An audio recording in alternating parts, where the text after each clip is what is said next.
Welcome back to the Ohio Podcast, folks. I'm here with the super hungover Rob Dog. Rob Dog, tell him how you're feeling right now, buddy. This morning I was practically on the verge of death. I had to muster through it, though. But right now, how are you feeling? Tired as fuck. It hurts to be alive, doesn't it? Yeah, I'm really tired. We're getting too old for this shit. Yes, we are. Rob Dog is a very sensual man. He has a very soft grasp on a penis, but he does not handle a lot of alcohol very well. Me, on the other hand, I had a lot. I just stay away from it. I can't handle a lot of alcohol, so I just don't do it. I had this big work party. It took me to Florida this week. Florida. I didn't drink a whole bunch. I didn't get too drunk, man, because I know how I don't bounce back. I had a good weekend. I drank all weekend, and then last night was kind of the pinnacle. The icing on the cake. Yeah, it was pretty rough, but it was fun. I had a good time. Let me tell you about Florida. I went there for 3 days. Yep. Sebastian, Vero Beach area. Mm-hmm. Man, do your balls get sticky down there. Oh, it's rough. It's like someone put pancake syrup on your taint. That's what it feels like down there. It is rough. As soon as you walk outside, the big old stinky, sweaty hand just slaps you in the face. Yeah, thick air. You gotta love it. It is disgusting. Yeah. So for all of you Florida people, someone wrote us an email and said, "Hey, I'm from Florida. You're gonna fucking hate it. It's miserable." So, yeah, that's an awfully hateful thing to say about your home state. Well, it is. I didn't hate it. It was nasty, man. Hotter than shit, man. Didn't see any gatos. I wanted to see some gatos. I didn't see any gatos, though. I did see dolphins. Did you? They're just like swimming up around. Well, all right. Out of the corner of my eye, I saw something jump out of the water and eat a bird. All right. Okay. I'm at the bar by myself, just looking out, just gazing out over the ocean. Yeah. And I see something jump up and take this bird down. I'm like, I stand up and I'm like, shark! And apparently, that's a problem they deal with on the reg down there. Sharks around the beach. And yeah. when someone screams shark, everyone gets the fuck out of the water. You cleared the entire ocean. So my fat ass is. I'm like, shark! I think I saw a fucking hammerhead or a great white dude fly through the air, take down a pelican. But then there was a fucking guy. He drove a boat. He's like a tour boat captain, but he's dressed up like a pirate. So then he looks at me. He's like, "That dolphin just scared that bird off that log. He didn't need it." I was like, "No, dude. Whatever it was ate that bird." He's like, "No, that bird definitely flew away. It wasn't just It wasn't what you thought it was." Man, that's a bummer. It was a bummer. I thought I saw a fucking great white, but apparently I didn't. You saw a dolphin scare a bird. Some guy in a fucking costume's like, "No, that's not what you thought it was." He was fucking Yankee. He was stinky and dressed like a fucking butt pirate. Good for him. Yet here we are. Well, let's hop to our new Patreon subscribers. And first, our first subscriber is Ray Nava, but he said, "Hey, give a shout out to my buddy Jake the Snake. He just had his firstborn baby boy. So congratulations, Jake the Snake. Congratulations. Hopefully you're not as much of an alcoholic and piece of shit as the real Jake the Snake, who we have an autographed photo of up on the wall here." Yeah, guy's a trip. Let's see here. Next up, we got Tony24313. Thank you. Alex, Dick's Enormous Wills. Thank you, Alex Wills. Dick's Enormous. I like that. Eric Bybee. I think you nailed that one, dude. And Okay. Lindsay Strudel. Thank you, Lindsay Lindsay Truesdell. Thank you, Lindsay Toaster Truesdell. Oh, those are so good. They are really good. Alondra, thank you very much. Zane, thank you, Big Z, buddy. Rebecca Jordan, thank you. Nikki and Pat. Hey, it's Pat. It's Nikki and Pat. How about you pat your Nikki and tell it how much you love it? God damn it. Joshua Loftus, thank you very much. Your nickname for your dick isn't the little Nikki? That's what mine is. That should be yours. All right. Did you say the next one? I did. All right. I'm not saying it again. Kat and Brandon. Thank you, Kat and Brandon, for your Patreon pledge. AJ, what is it? AJ, Afe, Divine, Juggalo J. Hey, who's that guy that's on fucking Whoop, whoop.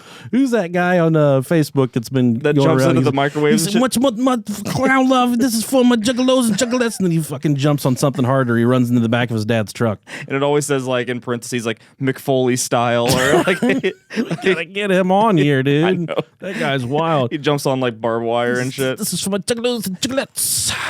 pretty sure he's mentally challenged. He definitely is mentally challenged. No doubt about that. We got a live show coming up, Rob Dog. I know you're taking a big swig of peach tea, but tell them about it. We got, excuse me. There's 3 of us.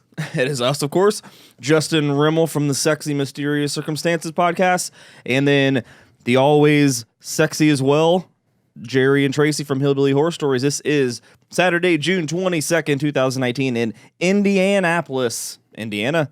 This is at Gina's Grill. $15. Get the tickets. Yeah, They're almost gone. Holla for $1. I'm going to be there. Rob Dog's going to be there. We have no fucking clue what our topic's going to be because we don't decide these things until the day of, like we did today. Yeah, we did. We figured it out last night. But here we are. And next we have a podcast promo. They wrote us an email and said, hey, will you play our promo? I didn't write them back to say, yes, I would. But here we're going to play it. This is the Quick Bites podcast. Go check them out at Quick Bites. Hey, welcome to Quick Bites. You ready for this? Yeah. For this topic, fetishes, Stunt performers. EMDR, Brain basics. drinking games. The Rubik's Cube. I'm Pauline Altman. I'm Jessica Thomas. Tell your friends. Yeah. Quick Bites. Paulie and Jessica, I think that's what it said. I know Jessica because she's the one that wrote us the email. Go check out Quick Bites, all that stuff, sex fetishes, Rubik's Cubes, putting Rubik's Cubes into your dick hole. We're all into that stuff. Hey. Some of you are probably wondering what I'm wearing on my head that are watching on the YouTube channel. This is my lawn mowing hat. This is, yeah. Pretty fashion. This is my deportation hat. I'm gonna wear when I get deported. Crying into a Big Mac. Yeah. Like, oh, I'm going to miss this. They definitely have Big Macs in Mexico for sure. Yeah. Oh, yeah. They're probably not as good, though. Maybe. Grande Mac. Grande Mac. Give me the Grande Mac. Man. Thanks to Josh Kitchen and our buddy, Josh sent us some shirts from, what's the fucking prison, the haunted prison in Ohio? Mansfield. He sent us shirts.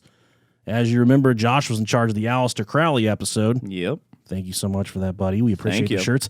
And then our Twitter friend, he sent I saw that. bag Viper Bubbles. He sent us a bag of candy dicks, which actually came in really, it worked out really well because there's a guy talking shit at work, okay? Mm-hmm. And I had him in my car and he had his window rolled down and I'm like looking for something to throw at this fucking guy.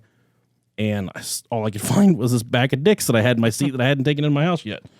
So I grabbed the bag of dicks, candy, and I throw it as hard as I can. Fastball, fucking black the dude's eye. The bag explodes. Candy dicks go everywhere. I was like, give me some of those candy dicks. And I got a handful of them and I ate them on the way home. They were delicious, but they were used as a fucking weapon. I'm sorry, Viper Bubbles. Broke someone's orbital bone with them, but hey. He got it coming to him. You know, Came in handy. You don't mess with Nicolicious in the parking lot. No, definitely not. You're going to be going down. We are from the great state of Ohio. There's no questions about that. No, I'm a huge Reds fan. Rob couldn't give any less of a fuck about baseball. No, I like going to the games in person, but I will not watch it on TV. One of our all-time favorites, Peter Edward Rose, was in the news this week, and he's the topic of our newspaper article. If you don't know Pete Rose, he's the hit king. He's had the most hits in all of Major League Baseball in his career. He got banned from baseball for gambling. He signs autographs in Las Vegas every day for like $20 now. Just, hard up. He's a family friend. He is a relative of Rob's wife, which is like blood relation. It's awesome. It's wild. Baseball great Pete Rose and Joe DiMaggio never played in the majors at the same time, but they teamed up once in an odd situation. Rose, baseball's all-time hit king, told a funny anecdote about the time he gave the Yankees Hall of Famer a shower when they were visiting the troops together in Vietnam during the war there. He apparently was referring to a 1967 USO-sponsored trip featuring baseball stars. It was so hot, nobody could sleep. Rose, now 78 years old, recalled WFAN radio host Mike Francisca in a clip, which I'm going to play the clip in just a minute. Quote, this is Pete Rose. He says, all of a sudden, Joe says, I got to take a shower. Rose remembered. I said, Joe, we're not in downtown Saigon. We're in the damn middle of the jungle. I don't give a damn. I'm Joe DiMaggio. I got to take a shower. But the Yankee Clipper needed Rose's help. The only way you can take a shower there is a guy had to get up on a chair, me, have a bucket of water, poured into his canvas tank, pulled the chain, and the guy beneath took a shower, said Rose, the former Cincinnati Reds star and manager. I gave Joe DiMaggio a shower. Then Rose gave an unsolicited appraisal of Joltin' Joe's junk. Quote, the best way to describe Joe DiMaggio is he was a penis with a man hanging from it.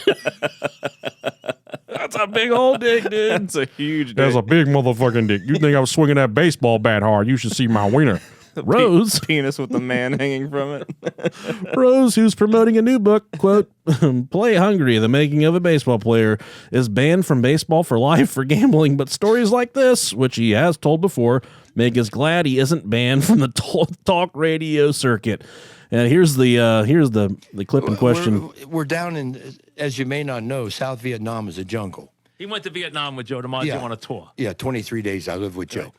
And it's so hot you can't sleep, and all of a sudden Joe says, I got to take a shower. I said, Joe, we're not downtown Saigon. We're in the damn middle of the jungle. He said, I don't give a darn. I'm Joe DiMaggio. I got to take a shower. So the only way you could take a shower there is a guy had to get up on a chair, me, have a bucket of water, pour it into this canvas Pour it over thing, his head. pull the chain, and the guy underneath took a shower. I gave Joe DiMaggio a shower. Now, the best way to describe Joe DiMaggio is he was a penis with a man hanging from it. You're going to get us kicked off the air, Mike. He tells the host. He says, you're going to get us kicked off there. He's the fucking dickhead that said it. He was a penis with a man hanging from it. That's hilarious. If you are a penis with a man hanging from it, send us an email, brohiopodcast@gmail.com. And just know we're extremely jealous. Let us know how it feels to have all that extra weight on your waist. Oof. If it hurts, if it's uncomfortable, if you constantly have women trying to grab it and shake it. I've never had that problem. First world problems right there. First world problems. We've been out of sync for a few weeks. We had the call-in episode, which wasn't one of our new episodes. We had a fucking twister come through town and ruin everything. By the way, I finally have in my possession all the Bigfoot shirts, as you can see on Rob's. Yeah. He's wearing right now. So those, God willing, are going to start going out this week. Yep. It's just been a weird month, but we're back in the saddle here. We got something Stronger than ever. stronger, back and better than ever. Hopefully you guys have stuck along for this weird fucking couple weeks. Yeah, weird times. Weird times. We try. Rob called me. He's like, I don't want to do the podcast anymore. And I said, what? Why would you say that? Why? No, you didn't do that. We almost gave up. None of that happened. None of that happened. So we're talking about, as you heard in the beginning, we're talking about Plum Island. And if you don't, I love plums. Yeah, plums are really good. I was starving during the research the entire time. I just want a nice juicy plum. Like, when do the plums come in? Where's the one? What's the one song where the person talks about sticking their thumb in a pie and pulling out a plum? Yeah, I know what you're talking about. I've always wanted to eat a plum off of my thumb, and I've never done it. Off of some man's finger. And but I want him to have really long fingers. Long nails. I want him to gag me a little bit when he puts it in my throat. Gag me a little bit. I like to be gagged. Speaking of being gagged, the big thing now is like girls just like to be fucking choked, right? Yeah, yeah. I don't ever want to be choked during like I tie my fucking shoes, okay? And then I'm like and I go, I'm holding my breath, and then I start to get woozy. I'm like a tall light pole in a windstorm, just swaying back and forth, you know? And I'm like, is this what they feel like whenever they asked us to choke them? And then another hard task is to know how hard you're supposed to choke. Yeah. Are you supposed to choke like you possibly want to go to prison for a little bit? Are you trying to show them that you're not man enough to choke them like they deserve to be choked? I mean, I say if they want it, you give it to them full fucking go. yeah, well, the other night I threw my wife down. I put my knee on the side of her neck, and I'm like, is this what you fucking want? And she couldn't say anything. She was squawking, you know, just like, I don't think I was doing it right. And then I asked Jeeves and Lycos, and I looked it up to see, like, what's the best way to choke a woman? Apparently, you don't use your knee. Apparently, it's just a little bit of hand. You missed the memo. It's okay. Well, I'm just not good at this stuff. I didn't grow up doing this stuff. And then there's the people that just like to fucking choke themselves while they're jerking off too. Yeah, I just choke when I'm sleeping because I have sleep apnea. Exactly.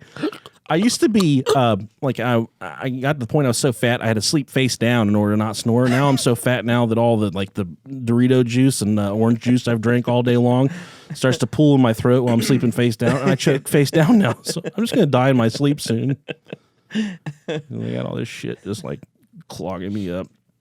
Back to Plum Island. All right. Why don't you tell them what Wiki says about the old Plum Island, Rob Dog? Where are we at? There we go. All right, Plum Island Animal Disease Center of New York. There's a what's an abbreviation called of Acronym? acronym? There you go. PIADCNY. That's the stupidest acronym ever. Is a United States federal research facility dedicated to the study of animal diseases. It is part of the DHS, the Directorate for Science and Technology. Since 1954, the center has had the goal of protecting America's livestock from animal diseases. Now, during the Cold War, a secret biological weapons program targeting livestock was conducted at the site. Although it had slowly declined through the end of the century, this program has been controversial for years. Now, whenever I think about war, whenever you think about war, I think about bombs flying through the fucking air, hitting the motherland, babies and dogs just flying through, heads getting blown off. Oh. Sorry, I got a security update. We'll have to go back and edit that out. You think about just the atrocities of war. Bullets flying, machine guns. But the war has really changed over the years. Oh, yeah, definitely. Now, something like this would be the way to completely wipe out a country. Go to China, Biological warfare? fuck up their water, or go to America and fuck up their livestock. Could you imagine a Labor Day celebration with no ribeyes or sirloins? Oh, man. What America would do? Be so many pissed off Americans. Donald Trump would get impeached. It would happen so fast. He can collude with Russia and be okay, but if he fucks up the steaks and burgers, Oh, yeah. he's gone. Okay? We get crazy about our food, so. We do get crazy about our food.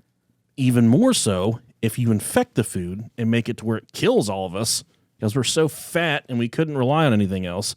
I wouldn't be able to. I'm just going to go ahead and suffer through this burger. I think I'll be all right. Oh, my fucking dick's bleeding now. I would debate it. You would? Yeah. I'd be like, man, that fucking steak looks so good, but I know if I eat it, my fucking fingers are probably going to fall off. I'm fucking quit. I'm so done. So the way the war is fought is definitely in unconventional ways compared to what you're used to reading about in history books. It's a lot dirtier nowadays. It is a lot dirtier.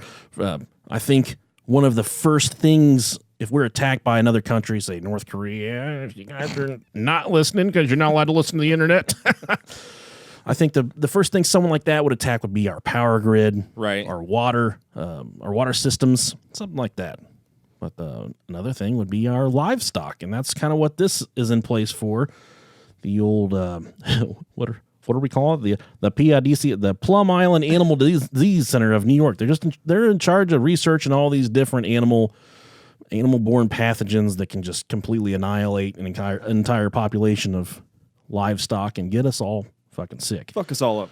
And where is this place located? So you would think a place like this that harbors all of these different viruses, you would keep it far, far away. How about less than 2 miles off the coast of Long Island? That seems Why not? That seems like a really nice place for it. It's located off the northeast coast of Long Island in New York State. It's gone through many different changes over the years. That explains so much. Not Wyoming, not North Dakota, even though no one lives there. We're going to put it in Long Island. That's a good place for it. Because you have Batman to protect it. There's always Batman. Hey, yo, you want to go over there and see all the fucked up cows, bruh? I was taking a walk the other day, and I walked by there. The cow down there was sucking on his own udders, and he raised up. He spit his fucking milk right in my face. And I said, "Hey, buddy, you don't spilt that milk in my face." He said, "I ain't a cow, buddy. I'm a bull. That's my jism." I said, "I'm gonna come back and I'm gonna eat your fucking ass. Not eat your ass, buddy. I'm gonna turn you into a steak. Little salt, little pepper, little garlic. Sear you on both sides, 3 to 5 minutes. Bada bing, bada boom. There we go. And it's gone through many different changes over the years. Many families have owned it over the years, eventually purchased by the U.S. government in 1894. $90,000. Making some noise here. Not bad. Yeah, that's a good deal for a big island off the coast of Long Island. That's some expensive shit. It's worth millions now. Yeah, that's the late 1890s, so 90,000. I'm sure it was a lot more. There was a lot of it passed through the hands of a lot of different families. But in 1952, Plum Island was reactivated and assigned to. I'm sorry, I got ahead of myself there. At one point, it was made Fort Terry. Cemetery Terry. He be sneaking around looking for all the nasty mosquitoes. No wonder that's what the fuck's wrong with them. He said, "Hey, you got a skeeter on your Peter? I'm gonna beat it off." You know what I'm saying? Cemetery Terry sneaking around the island. Seems like a good place for Cemetery Terry. They Really called does. it Fort Terry, and it was used during the Spanish-American War. But before that, George Washington said, "This should be an excellent spot to keep eye on the entire world trying to invade America." I've never heard what George Washington sounds like, but I'm pretty sure that was pretty fucking close. Pretty close to JFK.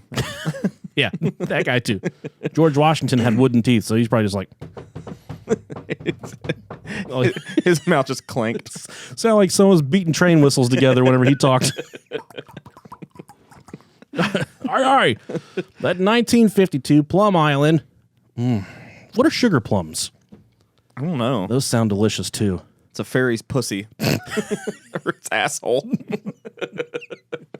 Oh, I bet that would be good too. Give me some sugar I'm plums. down for whatever. Some fucking 300-pound guy from Craigslist shows up. I'm the fairy you requested. I got the sugary asshole. Have you ever experimented with sex, with sugar during sex? No. The guy just bends over and there's just Sour Patch Kids hanging from his asshole. It's all I could find at the gas station. I hope you like the blue ones. I fucking hate the green and the yellow ones, so blue's fine, I guess. See, I hate the blue ones. Yellow Starburst, yellow Skittles Man, pink Starburst. Come on, man. are the absolute biggest waste of space in the entire America. We could fit so many more people on this continent if we would just get rid of all the yellow Starbursts and yellow. I don't like the green Skittles. I don't like green apple or anything. Yeah, well, the green apple doesn't belong with the other. It should die. flavor It should palettes. die. Yeah. Definitely. If you like green apple, delete us from your podcast app. Because I mean, I like the caramel suckers. Those are the good. candy Yeah. apple suckers. Those are I fuck it. those are good. Those are it. But yeah, that's it. Oh God! Now they assigned it to the Army Chemical Corps. That sounds wonderful. Where it was used as an Army biowarfare lab and an animal and biological research facility, with the stated purpose to, quote, establish and pursue a program of research and development of certain anti-animal biological warfare agents. Okay, then. All right. 70 buildings sprawl across 840 acres of land. Plum Island has its own fire department, power plant, water treatment plant, and security team. Over 200 employees and 100 scientists are ferried across to the island every day.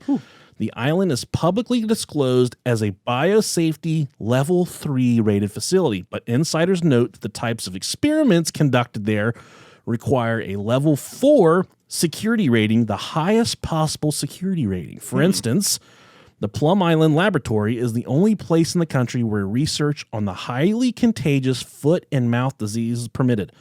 Although Plum Island Laboratory's stated purpose is to protect the nation's food supply against foreign animal viruses and agroterrorism. That sounds crazy. They done fucked up all the corn. That's all right. I can't eat corn no more ever since I got my fucking dentures put in. I just pretty much take my teeth out, suck my own dick like dragging two squeegees up and down your wiener. Feels real good. Slap on it real hard. Quit looking at Grandpa. Quit looking at me. Got my toes blown off in the worst. Fucking gnats flying around this goddamn basement. Detractors note that most of the facility's directors over the years, now this is fucking suspicious right here, Rob Dog. Most of the facility's directors over the years had extensive backgrounds in military biowarfare research and development. What do you know? So not only are they housing the virus foot and mouth, which is not the same as what your kids get when they're little. Yeah. They also have the African swine fever, Oh, God. Rift Valley fever. They have anthrax, All right. They have mad cow disease, foot and mouth disease, which we already stated, and West Nile virus. All right. This lab is home to all of these deadly microbes and many, many more. It's a little goodie bag there. I like it. So I'm thinking about this, all the stuff they have just in this building, okay? I don't know what Rift Valley fever is, but that doesn't sound fun. I think that's the one where the skin between your belly button and your dick hole tears in half. All that skin right there, it just all shreds right in the middle. Sounds horrible. I've tore that muscle before trying to do sit-ups after I hadn't done sit-ups for a long time. I disconnected the muscle that attaches my belly button to my penis. My mom's like, "What's wrong?" This is it, Mom. I'm dying. This is it. I've detached it. I think there's a medical procedure, not that I've ever looked, but where the muscle that attaches your penis to your fupa, they'll cut it, and it lets your wiener hang down a little bit more. It makes it a little bit bigger. Okay. It's a real medical procedure, and they just cut it, and it detaches that muscle. Then your dick's like, instead of like always pissing on my balls, my wiener hang down a little bit more, and I can like just piss wherever. It gives you a little more dangle in the wangle, if you know what I'm talking about. That sounds fun. If you've ever had the penis muscle cut before, write us an email, brohiopodcast@gmail.com. Let us know how much more wangle to the dangle it gives you. Some of us might be interested in something like that. Man. I feel like that's a procedure that you and I have the steady hand to pull that off ourselves right here. This table's big enough. Just move these monitors. You can find the homemade vasectomy kits on the on the dark web too, so we can do that too. I don't want to do that ever. Oh, you don't. Going back to that episode. Do you hear that? I don't know what that was. My garage door is really fucked up. I think that was the Rift Valley fever coming to get us. I'm gonna go check on my garage door real quick. All right, do that. Sorry, we had to cut there for a second. My fucking garage door just collapsed out. It happens. It's never ending. Just stream of shit around here. I'll tell you, I'm gonna fucking cry right now. Being a homeowner's fun. Yeah. Because the island is a potential target for those who might want to steal dangerous pathogens or just blow the motherfucker up and let all the stuff into the atmosphere, or breach protective barriers in order to release those pathogens into the air, security on and around the tiny island is tightly controlled. Visitors to the facilities must undergo FBI background checks before they're allowed on the island. All bags and personal belongings are inspected before anyone is permitted onto the ferry for the 1.5-mile trip. Armed guards check visitors leaving the island to ensure no food or other material are carried back to the civilian areas. You got all this stuff there going on, man. A lot of moving parts. And you check all these people. You got to check their bags. You got to check their fucking toenails, all this stuff. What? And these, all it takes is the smallest microbe, the smallest germ to take it back to, wherever, Long Island. Yeah. Someone drags some African rift water flu back, or whatever the fuck it was. I don't know. African swine flu. Yeah. That's not fun. Someone takes that back to the Statue of Liberty. That's going to fuck some people up, man. Hell yeah. So in my mind, I'm already thinking, okay, is this a facade for something bigger? Because this does not seem like something, it doesn't make a lot of sense to me. Yeah, why harbor all of the most dangerous and deadly diseases in one place? In one place, next to the largest metropolis in the entire United States. Yeah. It's one of the biggest tourist areas. Kill everyone. Everybody lives there. Everyone that listens to this podcast is from New York. Actually, I don't think we have a single person besides Jersey Pete that listens to this podcast from New York. Maybe that's why the fucking Hudson River's so nasty. Is that even near it? I don't know. They just shit in their hands and throw it in the water. Tired of pooping in my toilet. Now there was a power failure. So this is when I'm going through the research, I'm reading this stuff, and they're talking about all these different pundits are saying, yeah, it is what they do there. They have all these different diseases, all these different viruses, whatever. And they don't do a very good job of containing the shit. They're kind of nonchalant about it. They don't have the best security protocols. And checking someone's bag or lunchbox is not the kind of shit that needs to happen in order to keep this stuff all contained. So there's been incidents where questionable things have happened at this facility. Okay. Some very questionable things have happened. For instance, there was a power failure at the facility that the United States government has unequivocally denied, just like they deny everything when it comes back to bite them on the head of their wiener. They don't ever do anything wrong.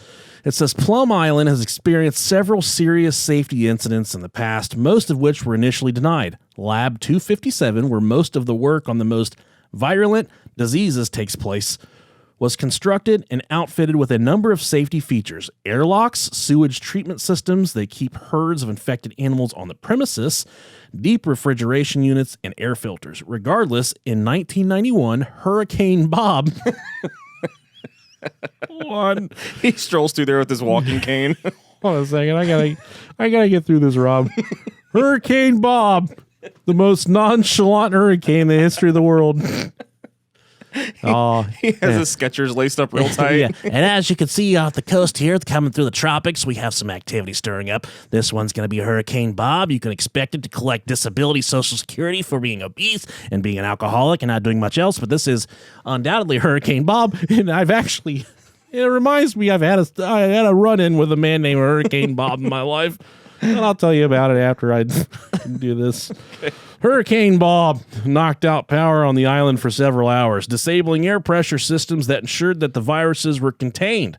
Viruses intended to be stored at sub-zero temperatures were thawed. God, that's so fucking bad.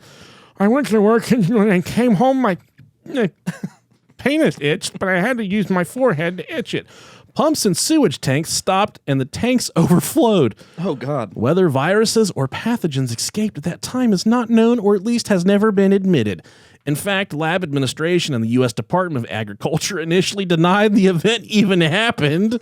No, we were actually just standing over there. Everything was fine. But later reports told of workers desperately trying to seal the unpressurized doors with duct tape in order to stop a potential virus outbreak. It's proof that duct tape fixes everything. No, it doesn't fucking fix this. Outside experts pointed out that duct tape sealed doors are physically unable to contain a virus. It's all on the sticky side of the tape now. Ew, it's all right here. So they denied this. They said, no, that didn't happen. But then they eventually came out and said, yeah, it did happen. But Our bad. We fucking had it, dude. We just so fucking had it. And to circle back to my Hurricane Bob story, the town we grew up in, there was a really small bar called the Whiskey Barn. The Whiskey Barn would serve Rob and I drinks when you're about 14 or 15. Right when we were getting hair on our peaches. They would start serving you drinks. And there was a certain group I was rolling with when I was 16. I didn't like to drink that much, but they always wanted to go to the Whiskey Barn because they would serve us alcohol. And every time we would go in there, there was a dirty, grimy... You ever watched the movie Dennis the Menace? Mm-hmm. The character that Christopher Lloyd plays. Yeah. This guy looked like that. And I would always stare. I'm like, what the... he would always catch me staring at him. And then finally one night, I asked the bartender and some regulars that were there, he would always be sitting off the bar at a cocktail table, and he would watch ESPN classics or the the old ESPN stuff. Old school stuff. Yeah. I said, who is that guy? And they said, his name's Hurricane Bob. I'm like, how do you get a fucking nickname like Hurricane Bob? Here I am, 16, just like sipping on some Natty Light because it's the only thing I could afford. And they had it on sale. They said, well, we heard a story that he came up from Florida, and one night at a bar, he killed about 4 or 5 guys in a bar fight. I said, Jesus Christ. So that's one way to get the nickname Hurricane Bob. You come from Florida, and there's a story that you killed 4 or 5 people in a bar fight. Right. Yet here he is sitting at the Whiskey Bar in Northridge, Ohio, which did survive the tornado. Thank you all very much. Yeah. So one night, 3 or 4 times, he catches me staring at him just because he was the fucking weirdest looking dude ever. He was just the odd man out. And at this point, I'm already going through that phase in my life where I'm just like into dark stuff, I like dead bodies. I like explosions. I just like we are now. We like weird stuff, man. And that's how I was. I was like, man, this guy's weird. He's killed people. I want to stare at him. But I would just stare at him, and he would catch me looking, and I'd look away. Just like our science teacher, the guy who had a huge fucking dick. Hell he yeah, would he did. stuff it down there in his. He had this huge bulge in his pants every time, and he would always catch me staring at his dick. He would come up to you and he'd put one leg up on the couch or one leg up on the chair. He would and just talk to you. And I just stared at stuff that intrigued me. I just stare at it. So I'm staring at old Hurricane Bob. And one night we're drinking and we just got going, and my stomach had been weird for about a week, and I just get this horrible shit cramp. And I've just recently made it to the point in my life where I can shit in public, okay? Right. That night I had a shit at the Whiskey Barn. So I run to the bathroom, I sit down, and I'm like, okay, I'm trying not to let it all go. I'm just trying to ease into it so it just completely rip me out. And for like a week straight, it's just been like a million little rabbit pellets coming out. And I was just bound up, but then it would all come. And I went to the bathroom and the door swings open and I hear just like someone take 2 steps in and stand still. So like my butt is fucking tighter than a virgin fucking pussy. And I'm just like, oh no, someone, and I don't like to poop in front of people. And then the person walks to the stall and I could see the person was facing the stall door, like the door, their feet. It's like if the stall door was open, we would be staring right at one another. Yeah. And I see the toes come up and it's some fucking nasty, worn out, shit stained white Nikes. Okay. That's what Hurricane Bob was wearing. Okay. And I'm just like, oh no, he's Hurricane Bob coming here to fucking kill me. He's got a fucking dick gun. He got a nut knife. He's gonna kill me. I don't know what he's gonna do. And I'm 16, dude. I didn't have a phone at the time. I couldn't call 911. Not that I needed to call 911, but I probably should have or could have. And he's just standing there so close to the stall door that I can see his feet under the door. So then I just like, bloop, bloop, like let two of them come out. And then all of a sudden Hurricane Bob says, it's true what they say about me. Oh God. And I'm like, oh my fucking God. I sit in the stall, I start like crying. Like I'm thinking about my mom. Because my brothers weren't nice to my mom, but I was always nice to my mom. And I'm like, this guy's gonna fucking kill me. But then I'm like, no, you know what? I'm going down swinging, Hurricane Bob.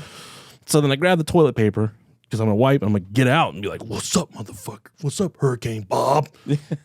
And I pull the toilet paper, 1 square. 1 square, okay?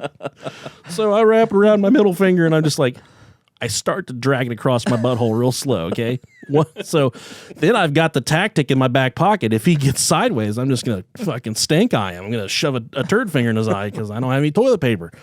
Then he speaks up again. He said, it's true what they say about me. And I start wiping my ass real slow. And he's like, I've had a lot of boyfriends. What?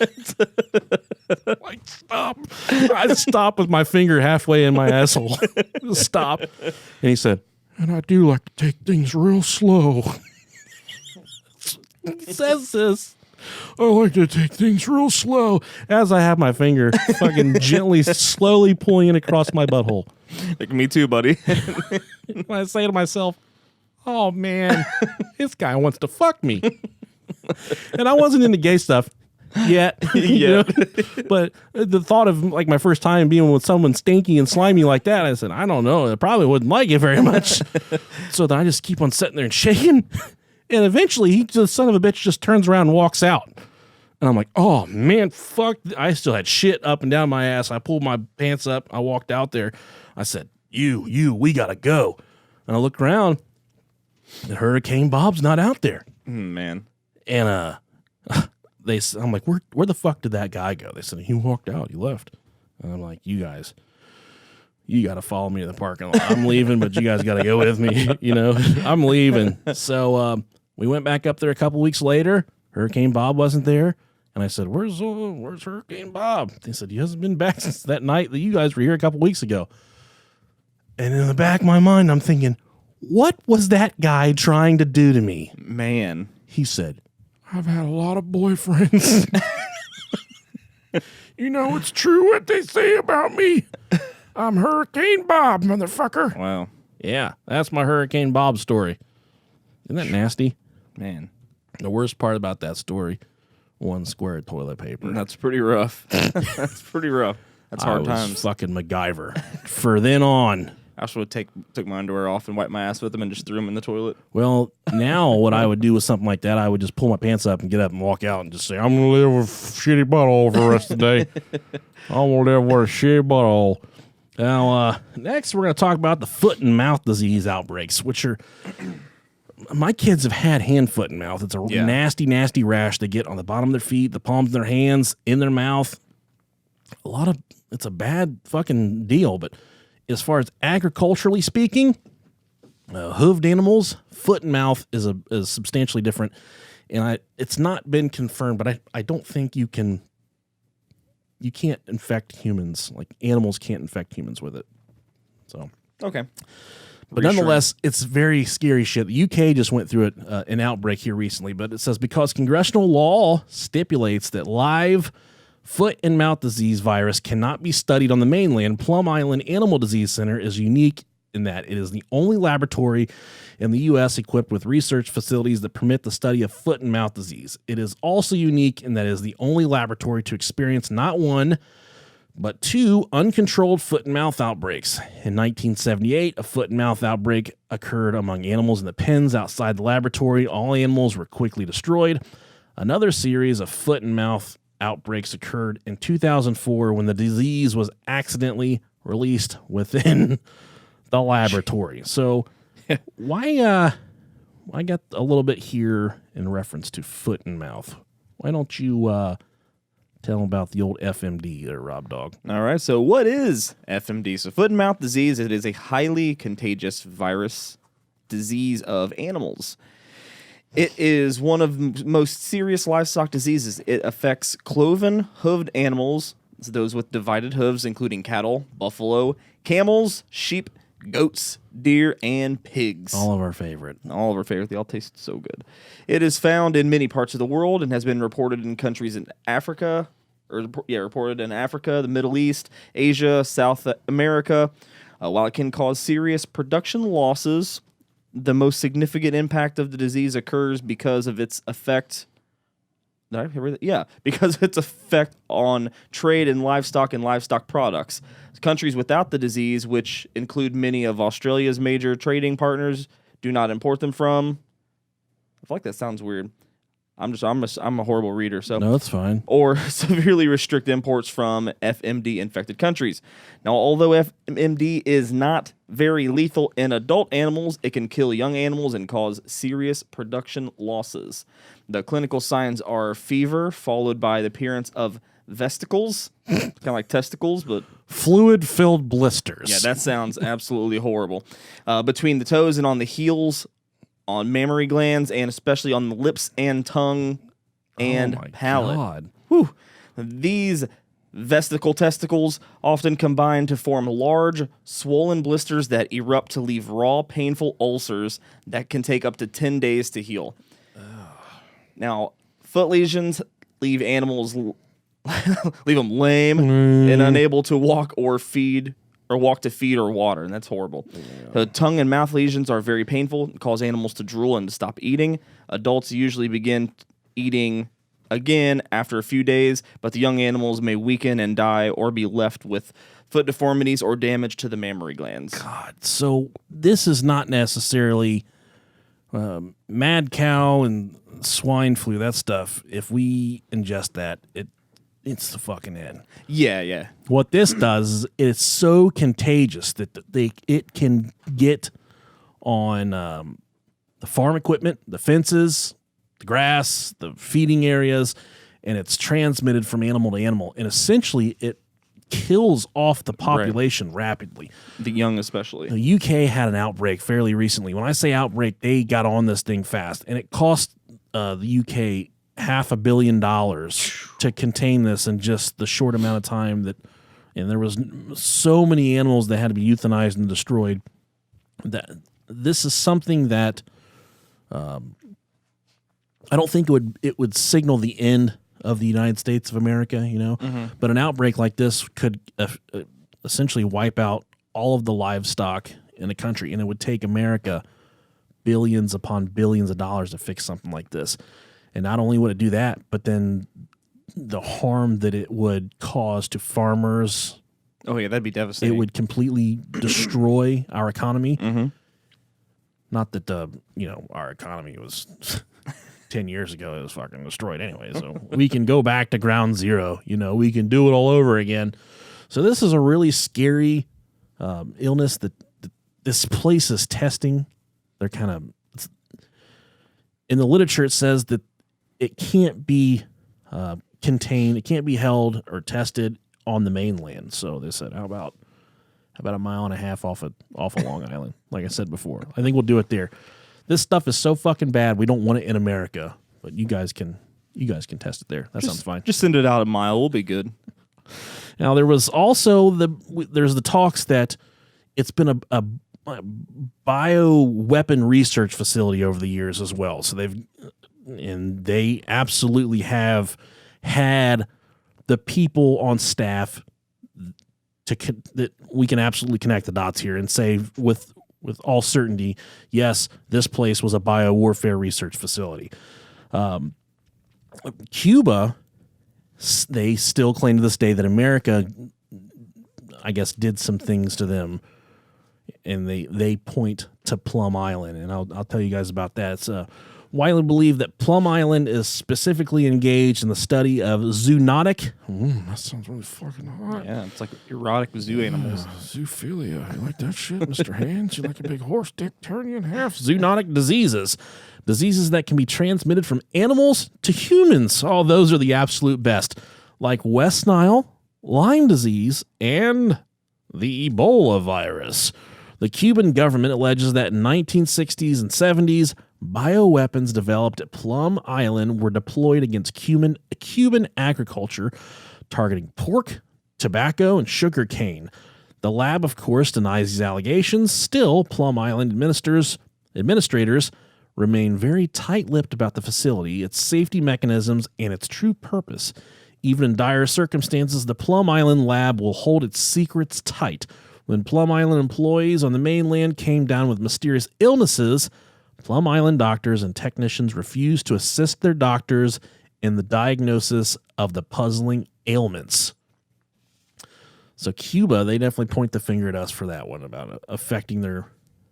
But there's not just okay. So as far as we've gotten, we think that they just hold these illnesses, these viruses and pathogens, whatever. But they're also conducting experiments of ways they can infect mass populations. Yeah.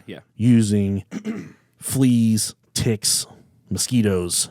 Now that for me is fucking scary, man. Oh yeah. In Florida, I got bit by about 500 sand fleas.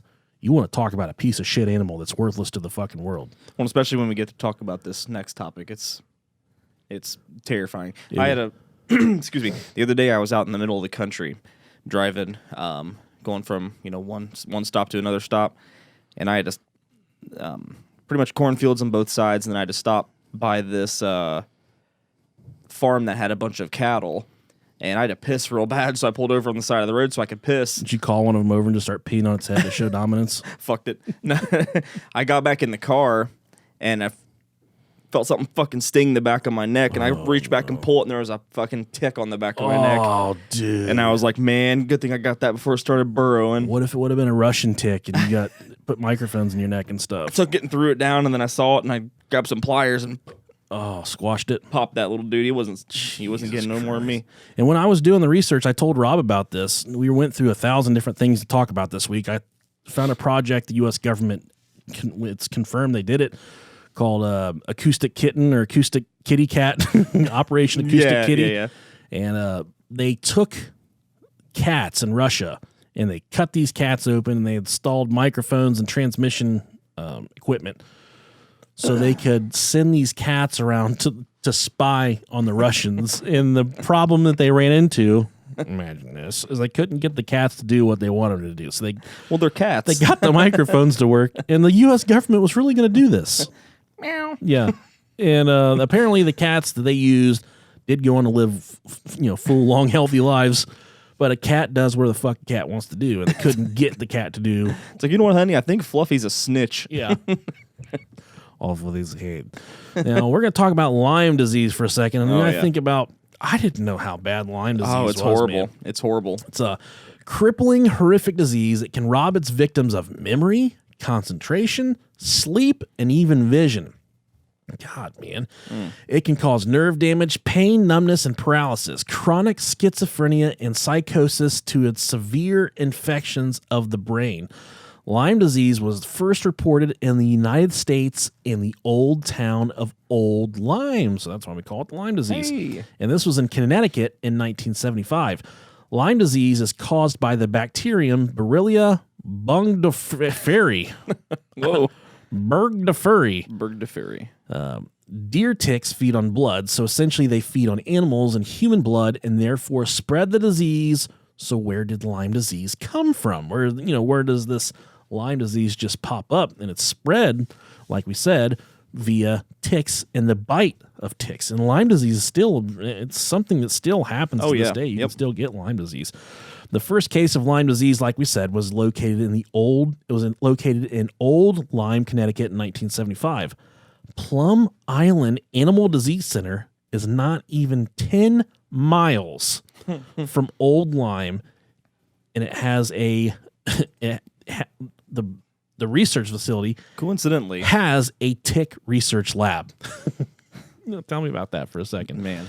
Now, Plum Island recruited Nazi Erich Traub after World War II. He worked directly under Hitler and, in all honesty, should have stood trial at Nuremberg for the terrible, horrible, brutal acts he committed during World War II. Project Paperclip. Yes. He was brought to the U.S. during Project Paperclip. Yep, there you go. The exfiltration of approximately 2,000 Nazis out of Germany by OSS and CIA directors for service to American intelligence and industries. So during Project Paperclip, America says, we fucking destroyed you, Germany. Now we're going to take all your radical, crazy scientists.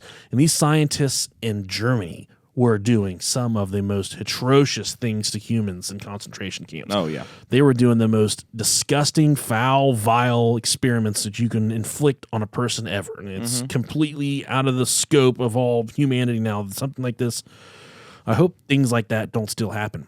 But one of the most intelligent, best scientists they have, Erich Traub, was brought here by the United States government because of his advancements in bio-warfare. I guess, I'm not going to call it terrorism, but he had made such giant leaps with ticks and mosquitoes and fleas. And he had actively been working in Germany on a fucking bomb that they could drop full of fleas to infect an entire nation. And they had it. Ugh. They nearly had it ready to where they could drop this on a population and just destroy with whatever illness they wanted to put in these insects. Now, Mr. Traub was a top biological weapons industry director. His expertise was infecting ticks and mosquitoes with biological germs.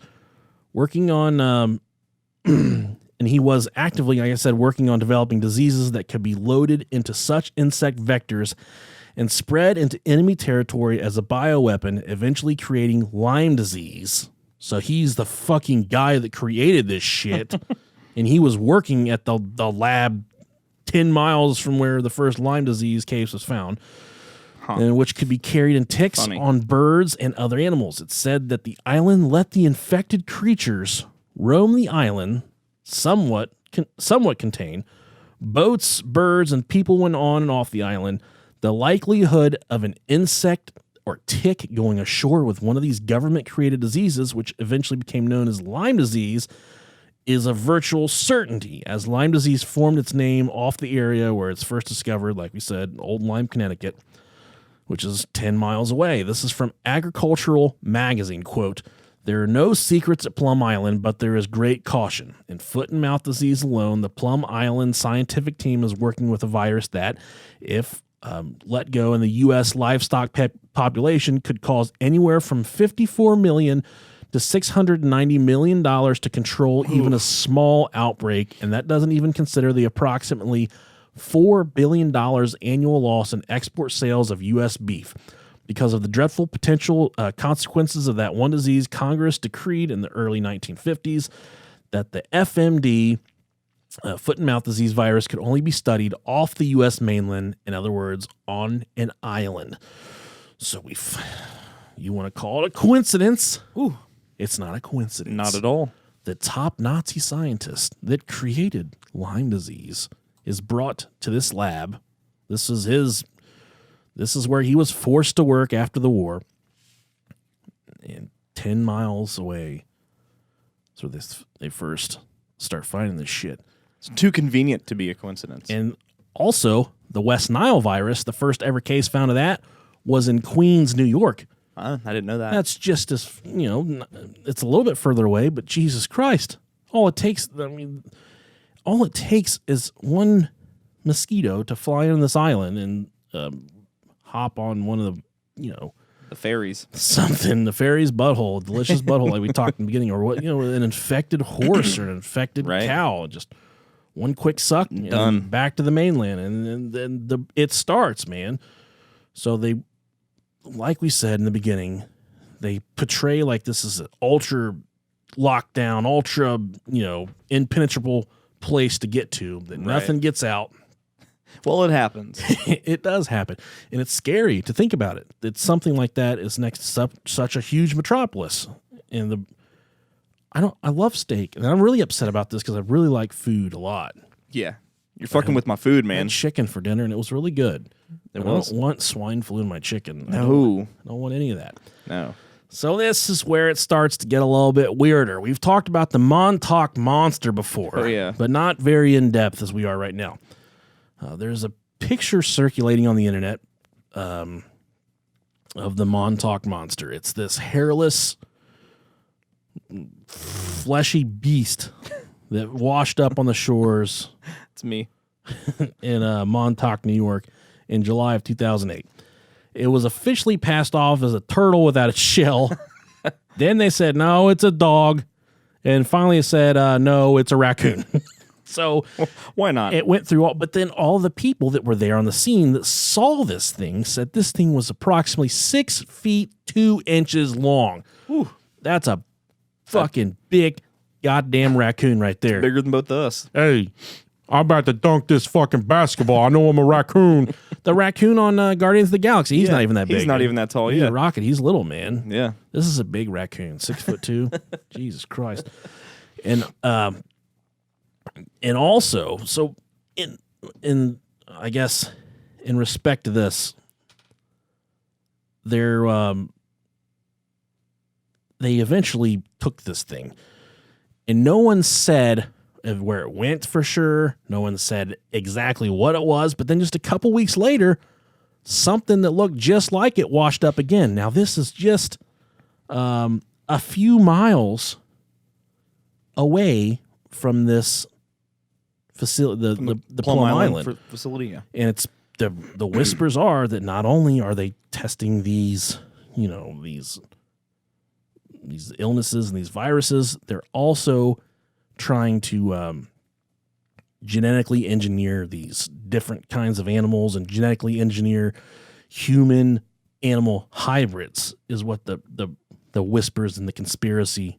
Hell yeah. Yeah. I'm about So that. they're trying to create these different things. And I tell you, this Montauk Monster that washed up, it doesn't look like anything I've fucking seen before. Not that I check out a bunch of dead animals, but this looks nothing like anything I've ever seen before. I'm about to look it up. It looks like a big old stinky, sweaty nutsack with a fucking eagle nose on it. It's the most terrifying thing that you've ever seen.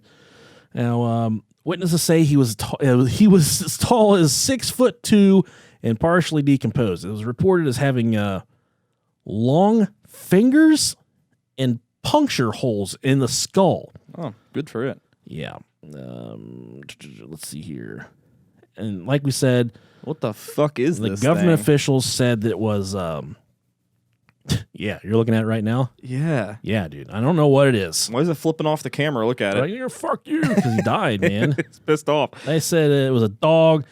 And It kind of looks like a dog, but it's got a beak. It's got a beak, man. Yeah, it has the upper lip is like a beak like a bird, but it's not a bird. There's no wings. I know. What is it? It's fucking weird. I know.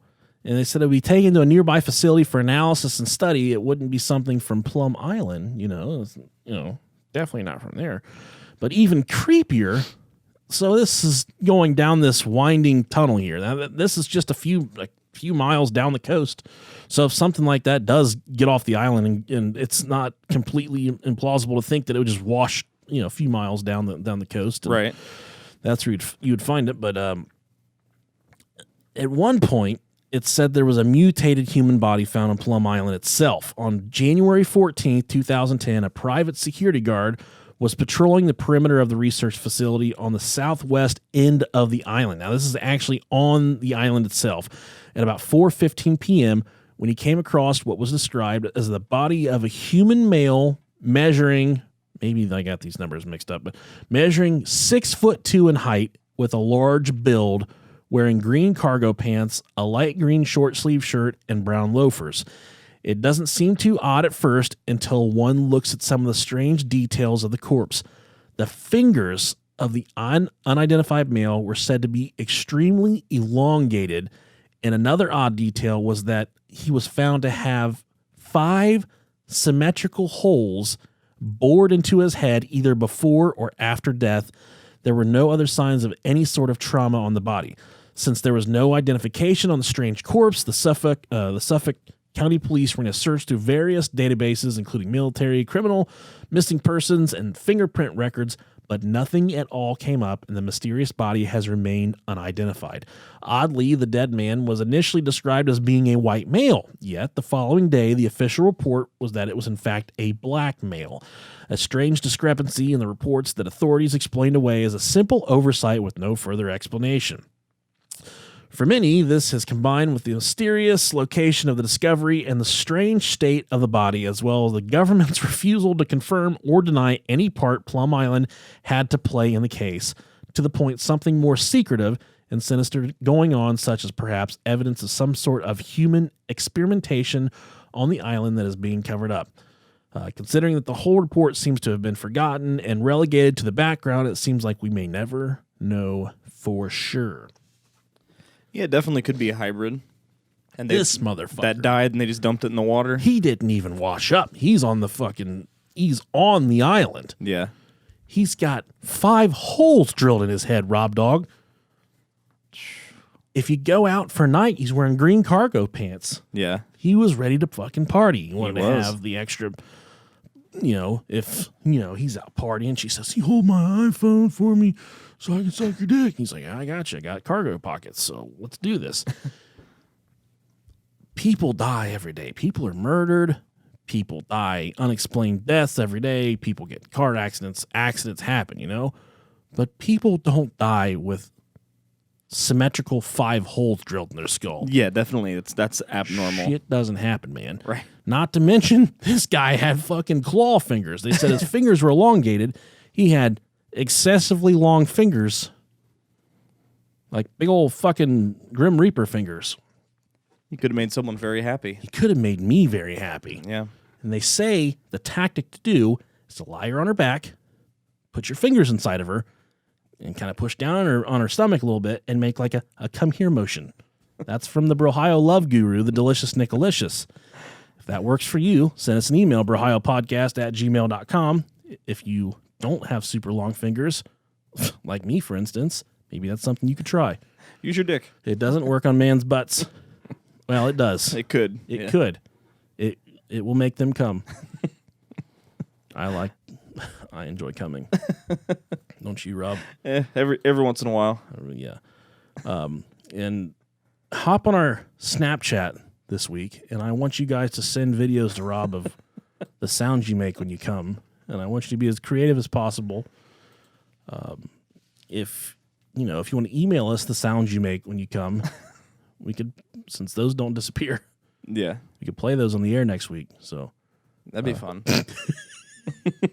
send us sounds of your coming sounds. Bonus points if you're actually coming.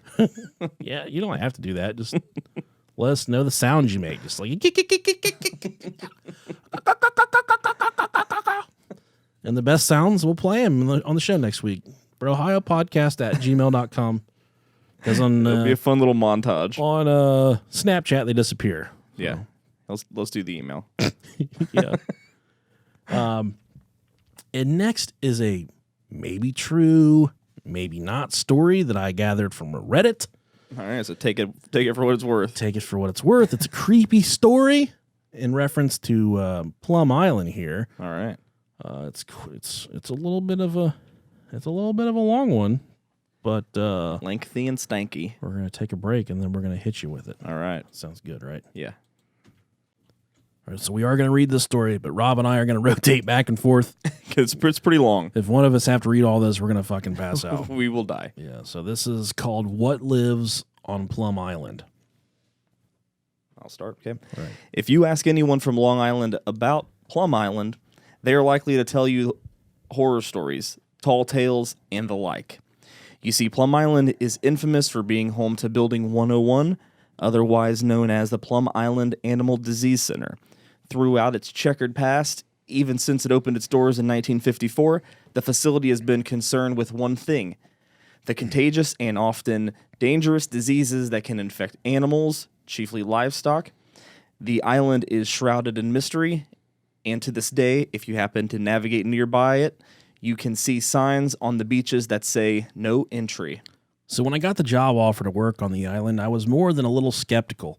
I think the only reason I agreed was because I was adamant that I did not want to return to college for the fall, and the only way my parents would agree to that without kicking me out of the house was if I had some sort of job.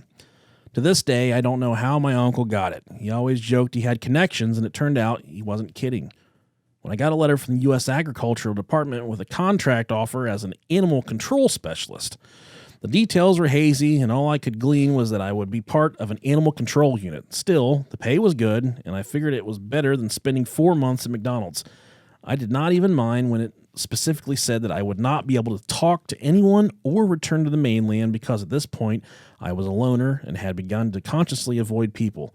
Even in college, I would often spend my nights alone, either walking around campus or reading, and I loved it.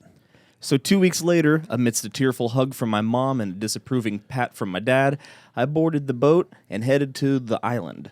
Plum Island by itself is creepy enough. It is cold and often surrounded by a dense and murky fog. It is littered with ruins of old farmhouses and homesteads, not to mention the site of Old Building 101. Yet it was so beautiful in its own way, and I was instantly at ease the moment I set foot on it. Once on the island, a supervisor filled in the details of the job.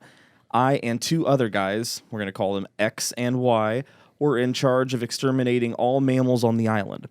We would perform regular patrols around the island 3 times a day, and if any mammal was found, we would have to put it down and then dispose of the body by burning it.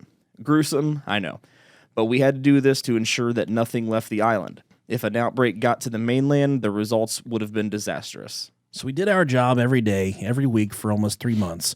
The weather got colder and the leaves began to fall. The island was our world. The researchers almost never left the research facility, and even when they did, they barely spoke to us.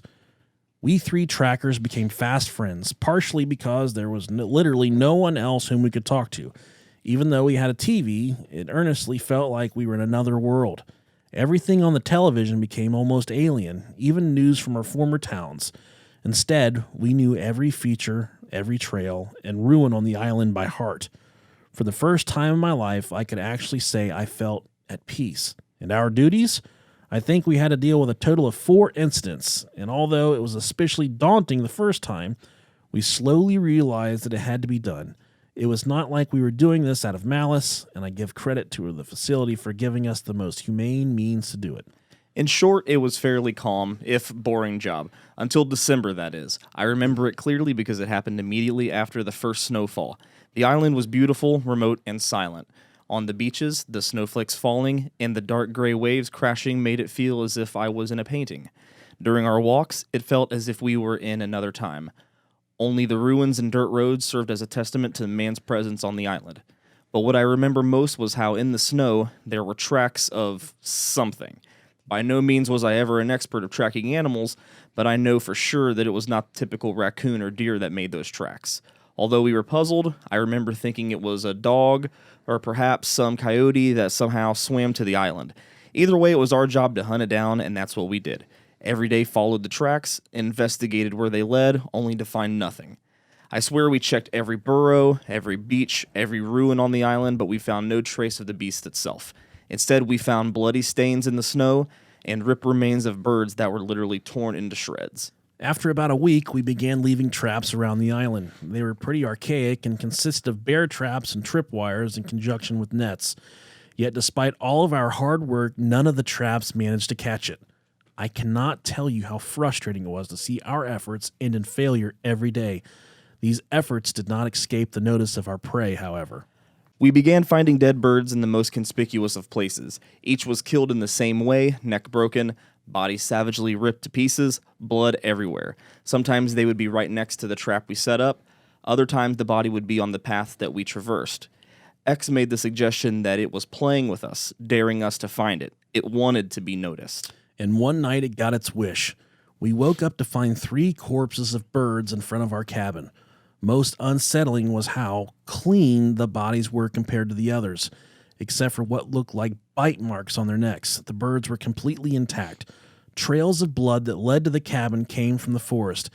It was obvious that it had dragged the bodies here and left them for us to find. The situation became more complicated as the creature's challenges did not escape the notice of the higher-ups, who began to show concern in our lack of progress. So we were given actual rifles and tasers in addition to our lethal tranquilizers. We began to wake up earlier and hunt in the cold dawn. It was one of these freezing mornings that we finally managed to get a glimpse of our enemy. First off, there are some things that can never be explained in a way you experienced it. The only way to understand is to actually experience it yourself. This is one of those events, and I have poured hours into just trying to find the right words. Bearing this in mind, I will continue by saying that the moment we entered that ruin, everything felt wrong. The first thing that hit us was the smell. It was rank and loathsome. It was more than just the now familiar smell of death, and when I shined the flashlight through the doorway, I swore I felt the blood drain from my face. The inside of the decrepit farmhouse was covered in blood and the carcasses of birds. Not just 2 or 3, but at least 8. The birds barely resembled birds anymore. They had been completely ripped to shreds, and the only common thread was their necks were broken and had teeth marks on them. I nearly threw up, and then we saw it. It was almost indescribable. It walked on 2 legs, I think, and it seemed to be a combination of several animals. It was hairless and had so many teeth. It was so grotesque and unreal that my mind immediately went to Lovecraft and to horror movies. My brain did not recognize that it was real for a second, and all I could comprehend was the silence before everything erupted into complete chaos. In the instant, I realized that it was actually sizing us up. This thing that clearly could not be intelligent, that was roughly the size of a chimpanzee and more monster than natural, was actually thinking. Then everything exploded as X shot the creature. It screamed in fury and began to charge at us. Me and Y, so far still in shock, began firing at random. Apparently one of us hit it because it shrieked an inhuman cry and fell to the ground. Then before we could react, it picked itself up and ran through a hole in the wall to the snowy fields beyond, shrieking and howling. Of course we gave chase. It was not too hard to follow it. After all, it left tracks in the snow and a trail of blood. It ran extraordinarily fast, and we lost sight of it quickly. My biggest fear was that it would swim away to the mainland. Luckily, it either did not know how to swim or chose not to. Plum Island is not big, and after 10 minutes, we tracked it down to its lair. From the moment I first saw it months ago, I had my suspicions that there was more to the lighthouse than met the eye, and now I know I was right. Blood streaks painted part of the wall that led to a broken window. It was all evidence we needed to know that the ominous, decrepit building was its home. I'm not sure if it was because of the adrenaline, but to this day, I remember the moment, the calm before the proverbial storm, perfectly. I remember the looks we shared with one another. At this point, I was not even scared. I was far beyond that. I was resigned to either dying or killing this thing. We had been changed, marked in a way by this experience, and we all knew this. We were contemplating this while in perfect silence that was only broken by howls of the early morning and the shrill, unearthly shrieks of the creature inside. There was no rush. It was trapped and hurt badly. It was X who began kicking the door. He was the strongest of us and was built like a linebacker. It was not long before the door flew open. There's a saying that a cornered rat is most dangerous. Unfortunately, this proved true then too. Before we could even shoot, the thing immediately hurled itself at Y and began scratching and biting at him. Y began screaming at us to shoot it, and within seconds, dozens of bullets must have been shot. When I opened my eyes, what was left resembled more raw meat than animal. The thing was now clearly dead, riddled with bullets, but even at close inspection, I could not tell what had been our work and what had originally been.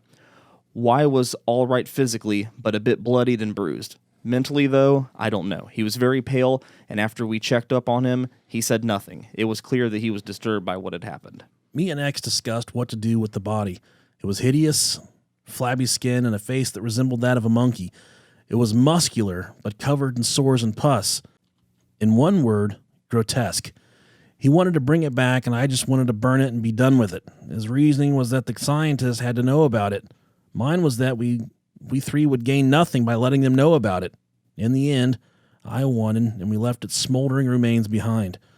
As soon as we returned, our supervisor, one of the scientists in charge of the place, told us that our contract was done. Simple as that. No questions, no explanations, nothing but the command that we would leave on the next boat off the island. I never did speak to X nor Y or anyone from the island ever again. I still do not know what we saw, and I have never returned to Plum Island nor sought to return. But I have been keeping tabs on the facility, and although we never got any explanation, I have my suspicions. I've been reading up on it, and apparently they have had outbreaks that came from the island before. People have spoken out against the safety of the facility, but I believe the people in charge knew what was out there. That is why they hired us. It was not about killing that one raccoon that somehow got to the island. It was about testing us against it. Maybe it did legitimately escape, but I believe that they let it go. Either way, they knew what was out there, and they did nothing to help us. They did not even give us any warning. They needed to know how strong it was, if it could outsmart people, even kill people. I don't know why or for what purpose, but we were the guinea pigs in a twisted experiment. That's pretty fucking gnarly. Ooh. That would have scared the poop right out of my butt. Just think about that for a second. They've genetically engineered something that they put, and we're not far off from something like this. I don't think. To put it's Boston Technologies or the people that make the weird fucking robots. Yeah. Those things are absolutely terrifying. Have you seen there was recently a video posted on where was it? I don't remember what it was, but it was comparison from like 2009, the 2009 robot to the 2019 robot. It's fucking gnarly. Is it really? Yeah. Yeah, it was like at 2009 they were like getting it to walk, and like it was just starting to, get the stabilization and stuff. 2019 it's like jumping and scaling like all these things and walking so perfectly scary. upright, and yeah, I want no part of that, dude. yeah, the design's a lot sleeker and it's wild. It can gauge how far it needs to jump, so it gets the jumps perfectly every single time. Varying distances, it's wild.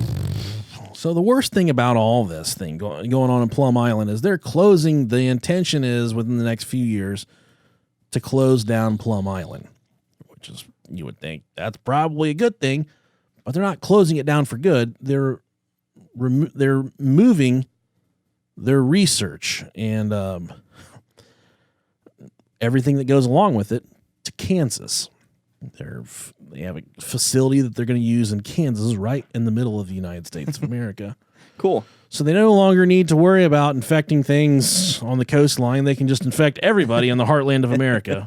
Just let it spread. Yeah, just spread like my butt cheeks at a fucking frat party. Amen. What you doing, boys? Thank you so much to those. This week we said, hey, give us a topic to talk about. And people came through. I can't remember. Clutch. I can't remember the name of the person that said Plum Island. Maybe Rob Dog can look it up. I sure can, because they deserve some credit. Another good one was the Black Knight satellite that we wanted to look into. Yeah, that was a good one. Definitely want to check into that. We got a lot of good stuff this week. We would like for as many of you to come to the live show. It's going to be a wonderful, wonderful live show. We are going to, I think we're going to have a really good topic for that week. We're going to have lots of friends, lots of family, lots of good things going on. Michael Dwayne Prettyman. Thank you, Michael Dwayne. Thank you. Because we can't come up with the stuff on our own anymore. There was somebody else, but that's the first one that I ran across. So if you said it as well, I'm sorry. I suck. That's the first one I saw. Someone wants to see about the first time we fucked. Let's hear about it. Yeah, there was one person said, Heather, Dr. Seuss said, you guys should do an episode on my dick. My dick. You fucking bitch. You figure out why you got a dick in the first place. Heather, Dr. Seuss. And then someone said, you talk about the first time you guys fucked each other. All right. Nicole Williams was the other person that said something about that, and then Stacy H. Freeman agreed. So Yeah. there you go. Those are the two that I remember specifically. So Thanks, guys. But you gave us a lot of nightmare fuel. We're going to have a lot of good episodes coming up. Lots of stuff we haven't read about. Lots of things that we don't know about. yeah, Because every week I'm like, should we do Roswell or 9/11? And just we love getting off the beaten path. Yeah. Covering things that you guys might not know about. Covering things we don't know about. Makes it a little bit harder to talk about this stuff when we know nothing about it. But that's what the research is for. hey, yep, that's what we do This that for. fucking phone. Your just phone is not- going wild, It's not man. even people calling me. It's just it's things. Alerts. So my question for you, Rob Dog, people Sure. like to know, what do you guys think about it? What's your thoughts about this place? What do you think? Do you think it's all face value? You think they're just researching ways to contain this stuff? 'Cause ultimately, that's what this facility is for. Is it's a research facility, so we know how to contain these different illnesses and viruses and these, livestock No, pathogens. no, I don't think it's that for 1 second. It may have at one point in time started that way, but I think that it's probably evolved into breaking down the disease, Yeah. different ways to transfer it, probably a bunch of different things. I don't think it's just, hey, we got a bunch of tubes filled with this shit. We're just going to keep it here so nothing happens to it. There's no way they have pretty much that ammo, and they're not doing stuff with it. That's not a bomb. That's a septic tank. It's an old crapper tank. It's an old crapper tank. What a wonderful movie. What about you? Oh man, I think, and I'm more of.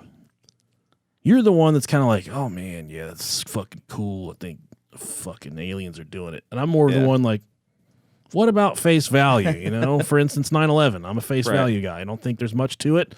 I think people are like, what's he fucking talking about right now? I think the cards fell perfectly. But in this instance, I don't think that what they say is going on is exactly what's going on. There's just too much. Okay, so the plausibility of us ever needing something like this is high. Yeah. We, at one point, we'll probably have to use some agricultural terrorism, Yeah. whatever they want to fucking call it. We're going to need to use it at some point, which is sad, but the day is going to come. There's going to be a World War III, and this is how these wars are going to be fought. It's not going to be dropping a fucking atom bomb in the middle of the night. It's going to be fucking somebody making everybody sick through the water. It's going to be, making their lettuce kill their kids. It's going to be something like that. Sadly enough, I hope it never happens here, but someday, maybe hundreds of years from now, something like that's going to happen. And we have to have the capability, just like we need to fucking have Space Force. Okay, we got to know. We got to have our corporals and lieutenants in line to figure out who's going to be the spearhead for Space Force. Hell yeah.